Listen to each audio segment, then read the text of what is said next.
잠자던 사자의 호터를 건드린 거죠. 루즈벨트 대통령이 국회에서 미국 치욕의 날로 선포를 합니다. 핵폭탄을 처음 만든 건 미국이에요. 저는 지금 역사 스토리텔러로 활동을 하고 있는 썬킴이라고 합니다. 하와이도 미국 본토라고 봤을 때 미국 건국 이후에 처음으로 본토가 공격당하는 일이 발생을 했죠. 일본은 참 뭐라고 할까, 선전포고를 애매하게 해요. 많은 분들이 진주만은 일본이 선전포고를 안 때리고 기습 공격을 했다라고 말씀하시는데 했어요. 공격하고 30분 후에 했어요. 원래 하려고 했어요. 그 이전까지만 하더라도 이 선전포고에 대한 개념이 없었거든요. 선전포고는 이 서양에 언제 어디서 몇 시에 만나가지고 결투를 하자, 기사들이 이게 약간 선전포고의 시작으로 보는데 1894년 청일전쟁, 그 다음에 1904년 러일전쟁 둘 다 일본이 선빵 날리고 시작을 했었습니까? 선전포고가 없었어요. 싸움이 달라져요, 이게요. 그래서 청일전쟁도 그렇고 러일전쟁도 그렇고 일본이 선빵 날려가지고 크게 먹고 들어갔습니다. 특히 러일전쟁에서 러시아가 졌잖아요. 격분한 거죠. 뭐하냐 쟤네들. 그래서 1907년도 그 만국평화회의에서 뭐가 또 결정됐냐면 앞으로 전쟁할 때는 선전포고 하자. 그때 결정됐어요. 일본 때문에. 일본도 그 자리에 있었거든요.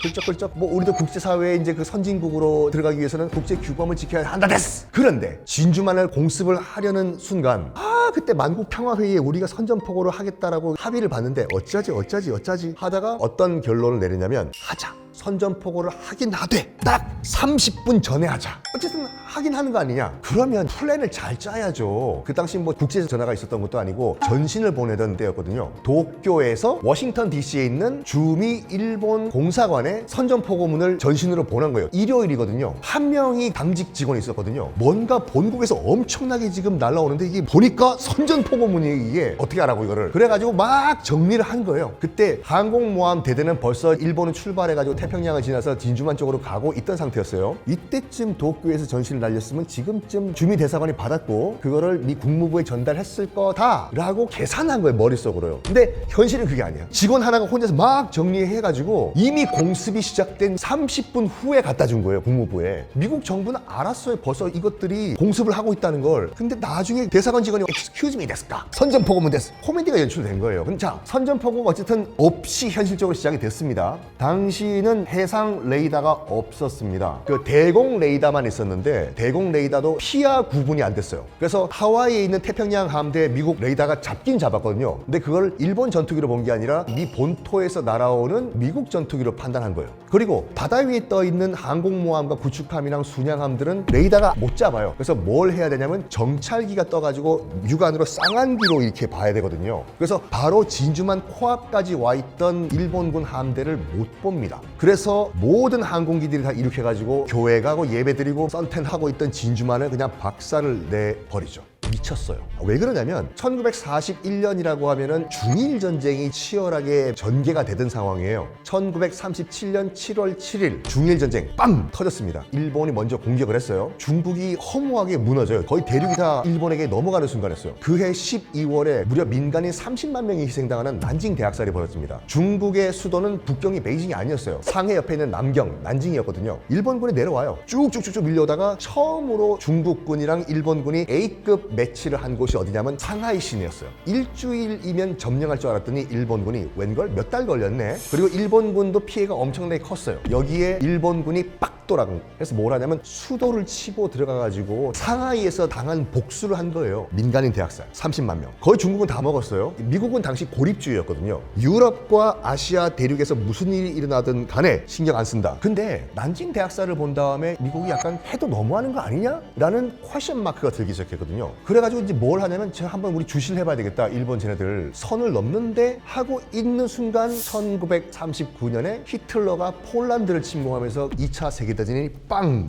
터집니다. 근데 봐봐요. 중국 바로 밑에가 베트남이잖아요. 당시 베트남은 프랑스 식민지였어요. 지금도 여러분 드시고 있는 쌀국수, 반미 다 이거 프랑스식 베트남 음식이잖아요. 프랑스 식민지였거든요, 베트남이. 근데 히틀러에 의해서 프랑스가 잠시 국가가 사라져 버립니다. 그러면 베트남은 주인 국가인 프랑스가 없어졌잖아요. 여기에서 이제 일본이 여기까지 내려온 김에 베트남 뭐가 됐을까 안 뭐가 됐을까 하다가 고! 결론을 내려. 이게 넘지 말아야 할 선이었어요. 미국이 야 쟤네들 선 넘는다 일본 애들이. 당시 일본이요 놀랍게도 석유를 미국으로부터 수입해오고 있던 상태였거든요. 원유 있어야지 탱크 굴러가고 배 엔진 돌리지 않습니까? 미국이 파이프를 잠궈요. 그리고 명령합니다. 다시 베트남 발 빼고 중국에서 철수하라고. 일본은 뭔 소리냐고. 우리도 전쟁에서 얻은 땅이라고. 무슨 미국은 계속 요구해요. 너희들 안 빼면 우리 파이프 안 연다. 전쟁이 안 되죠. 기름이 없으니까. 일본이 멘붕에 빠져요. 이거 어쩌지 하다가 어차피 미국은 지금 고립주의다. 어딘가에 한 방 빵 충격을 주면은 겁먹고 협상 테이블에 나올 것이다 라고 생각을 해요. 착각이죠. 그래서 어디다가 충격을 한번 빵 줄까? 지도 갖고 와라 됐어. 쫙 펼쳐보니까 태평양에 하와이 됐어. 태평양 함대가 주둔하고 있었거든요. 여기에 우리가 공습을 해서 빵 충격을 한번 주면은 미국이 겁을 먹고 어이구 죄송합니다. 협상하시죠. 파이프 다시 열어드리겠습니다. 라고 생각을 한 거예요. 이거 아셔야 돼요. 일본은 처음부터 전혀 전면전은 생각도 안 했어요. 내가 저 애들과 싸웠을 때 이기나 지나는 100% 냉정하게 판단을 해요. 근데 전면전 당연히 안 나올 거라 생각했어요. 그냥 협상장에만 나오게 하자 해서 무리수를 든 게 하와이 진주만 공습이었는데 바로 그 다음날 루즈벨트 대통령이 국회에서 미국 치욕의 날로 선포를 합니다. 미국 본토가 공격당했으니까. 그리고 나치 독일과 일본 양쪽으로 동시에 미국이 선전포고를 해서 세계대전과 태평양전쟁 동시에 참전합니다. 잠자던 사자의 호터를 건드린 거죠.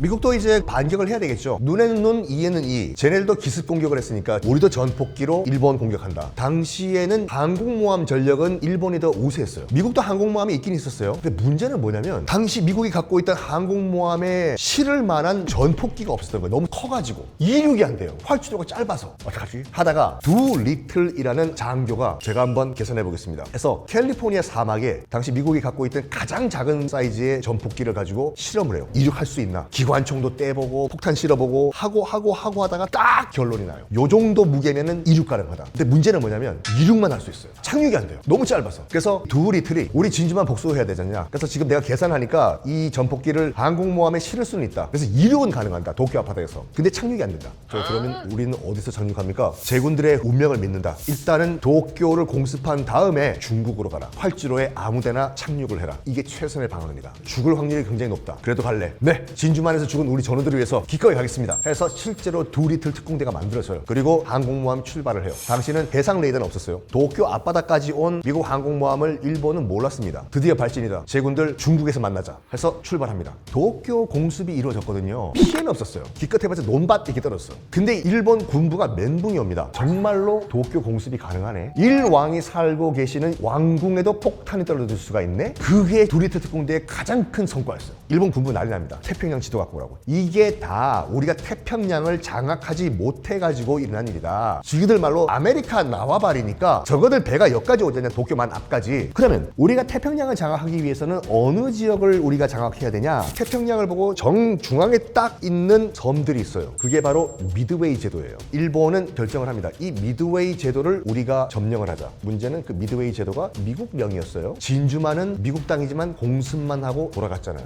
이제는 미드웨이 미국 땅을 점령하자가 된 거예요. 미국도 도쿄 공습을 당한 일본이 태평양을 점령하기 위해서 어딘가를 공격할 것이라는 건 알고 있었는데 어딘진 몰랐어요. 샌프란시스코라는 얘기도 나오고 LA라는 얘기도 나오고 난리가 난 거예요. 어딘지 모르고 답답해 죽겠는 거예요. 근데 당시에 이제 미 해군의 암호 분석관이던 러시포프 중령이라는 사람이 등장해요. 뭐라고 얘기하냐면 다 필요 없다. 무슨 샌프란시스코랑 LA냐고. 100% 확신한다. 미드웨이라고. 미 해군이 얘기를 해요. 네가 무슨 근거로 미드웨이인 줄 아냐? 증거를 대라. 증거가 없잖아. 시간을 달라. 그 증거를 찾아내겠다. 러시포프가요. 일본군이 주고받는 내용들을 감청을 했어요. AF 공격 준비가 다 되냐? 얘기를 하고 있어요. 일본군들끼리. 이 AF라는 것이 분명히 공격 목표인데 이 AF가 미드웨이가 맞냐? 요것만 밝히면 돼요. 러시포프가 이 AF가 미드웨이라는 걸 어떻게 내가 밝혀내지 하다가 미드웨이에서 가짜 전신을 본국에 칩니다.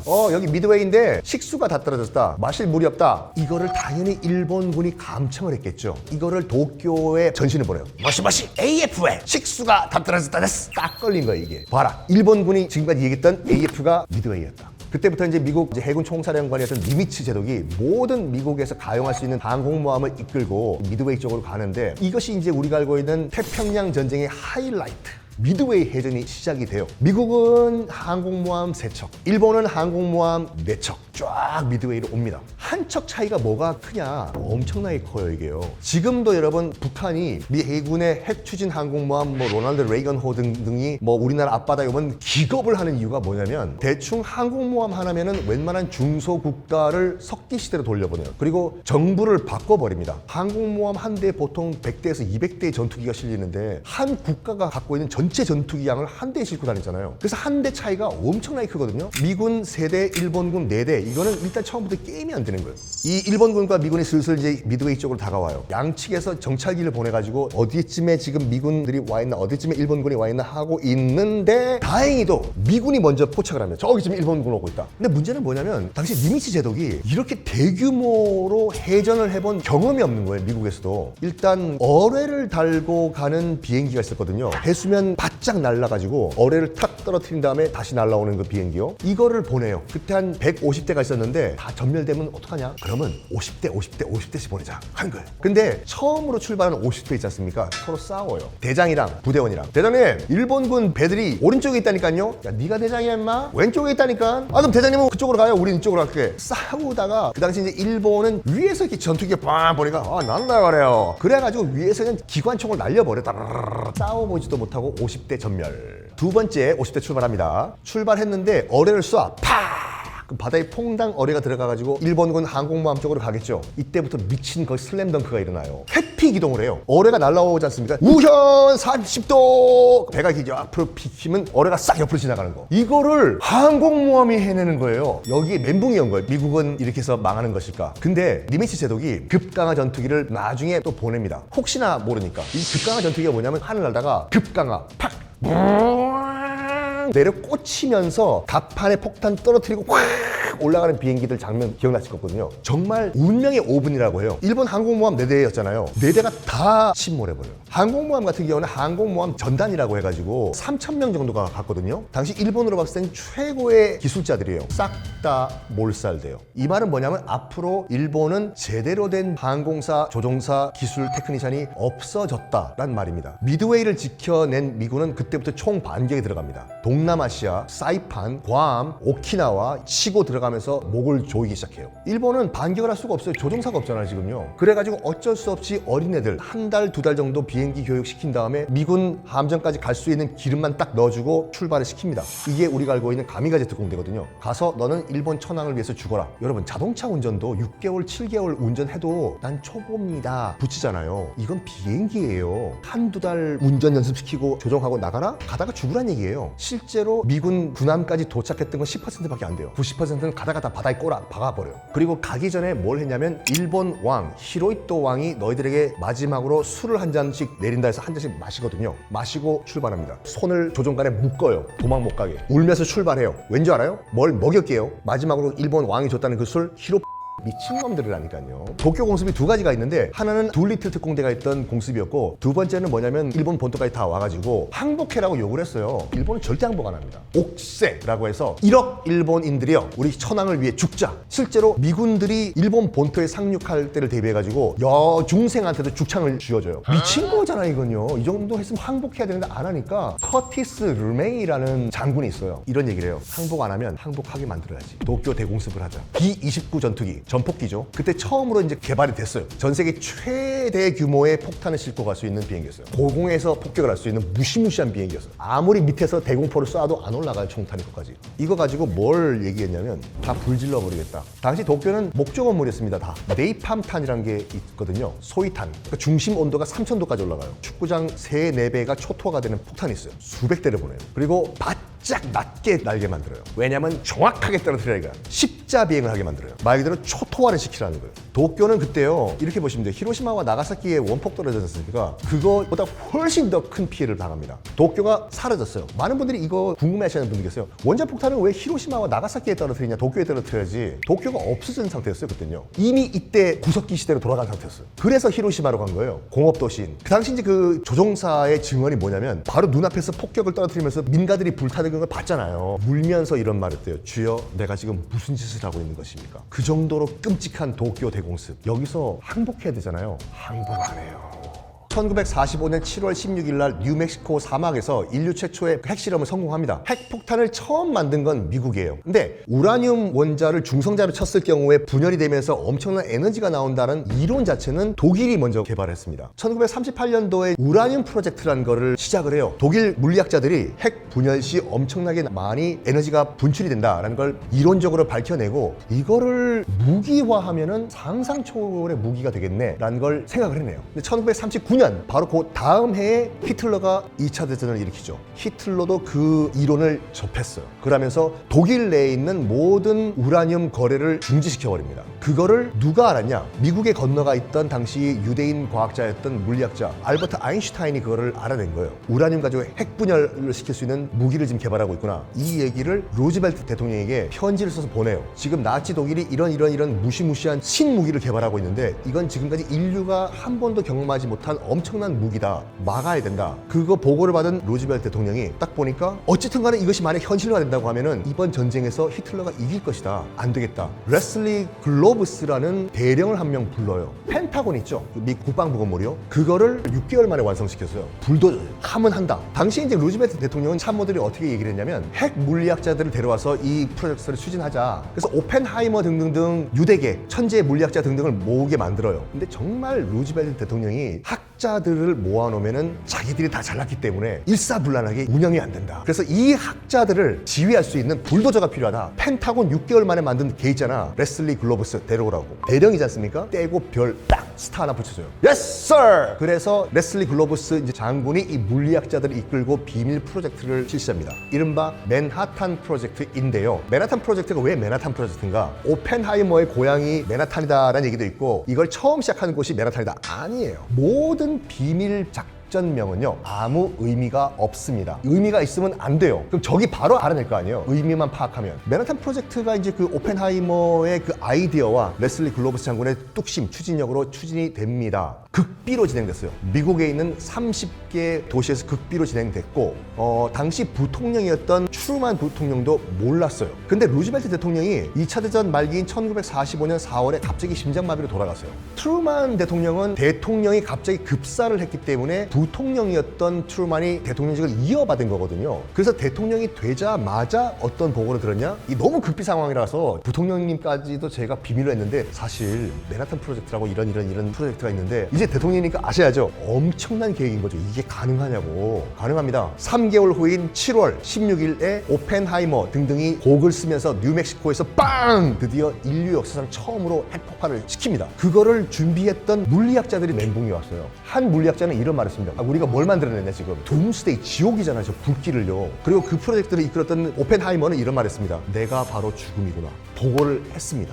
당시 논란이 있었어요. 이거를 진짜로 떨어뜨리니까 당시 일본은 이미 패배했어요. 근데 미국의 목표는 패망이 아니에요 지금요. 일본의 항복을 받아내는 거예요. 다 필요 없다. 너희들이 실제로 패배했고 니그들 입으로 항복했다고 얘기하라고. 거기에 지금 이 핵폭탄을 쓸까 말까 갈등을 많이 해요. 근데 거기서 미 군부 측에서도 너무 민간인 피해가 크다 이거 써야 되나 말아야 되나. 근데 문제가 있었거든요. 맨하탄 프로젝트에 한 20억 달러가 투자가 됐어요. 곧 미국은 선거였거든요. 유권자들이 20억 달러 출처가 어디예요? 우리가 뭐 이런 거 신무기를 만들었는데 그냥 안 쓰려고 해요. 너 낙선이야 임마. 이 분위기가 나는 거예요. 정치적 어떤 판단도 포함이 됐어요. 20억 달러를 투자해가지고 이런 무기를 만들었다. 이거 가지고 일본 항복 받아내려고 한다면 유권자들도 이해를 해줄 것이다. 쓰기는 써야 돼요. 어디에 이거를 떨어뜨릴까? 처음에는 도쿄가 목표였는데 당연하죠. 수도니까 이미 구석기 시대로 돌아간 상태예요. 아무것도 없어요. 다음 타겟은 어딘가? 남부 공업지대였던 히로시마를 때리자. 일본 상황도 복잡했어요. 우리가 항복하면은 천황제가 없어진다. 독일 봐라. 히틀러가 자살하고 아무리 떵떵거렸던 독재자들도 정말 비참하게 죽었잖아요. 우리 천황도 그러지 말라는 보장이 어디냐? 천황제라는 걸 유지하기 위해서는 뭐가 필요하냐? 소련의 참전이 필요하다라고 판단한 거예요. 왜? 미국은 민주주의인가 뭐 해서 왕이 없었잖아요. 대통령이니까. 그래서 황제라는 시스템을 이해를 못할 것이다. 쟤네들은.